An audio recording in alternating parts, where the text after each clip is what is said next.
নিজের আত্মবিশ্বাস যেন হারিয়ে ফেলেছেন শরীফুল ইসলাম। একটা ইনজুরি উঠতে থাকা শরীফুলকে নামিয়েছে মাটিতে। এখন অবশ্য পায়ের নিচের মাটি সরে যাওয়ার উপক্রম। লঙ্কা প্রিমিয়ার লিগে ঢুকছেন বাঁহাতি এই পেসার। নিজের নামের প্রতি সুবিচার করতে পারছেন না, বড্ড অচেনা রূপে আবির্ভূত হয়েছেন তিনি।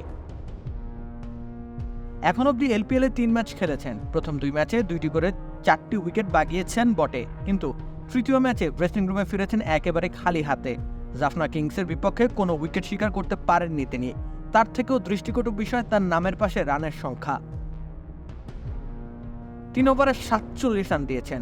আরেকটু হলে অর্ধশত রানের গন্ডি পেরিয়ে যেত, তবে সেটা হতে দেননি ক্যান্ডি ফ্যালকনসের অধিনায়ক ওয়ানিন্দু হাসারাঙ্গা। কেননা শরীফুলের কোটা পূর্ণ করেননি তিনি। 3 ওভার বল করেছেন শরীফুল ইসলাম।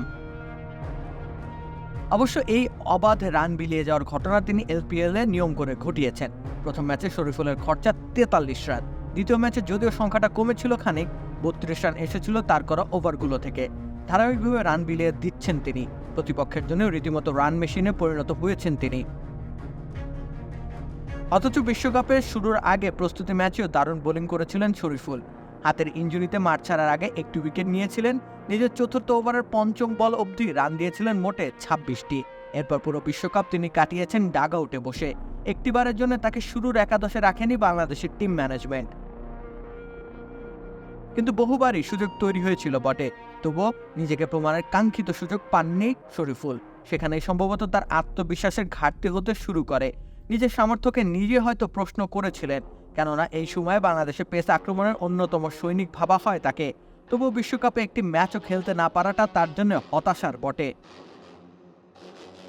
সে হতাশাগ্রস্ত অবস্থায় তিনি খেলছেন লঙ্কা প্রিমিয়ার লিগ। তাতেই পারফরমেন্সের গ্রাফটা হয়েছে নিম্নগামী।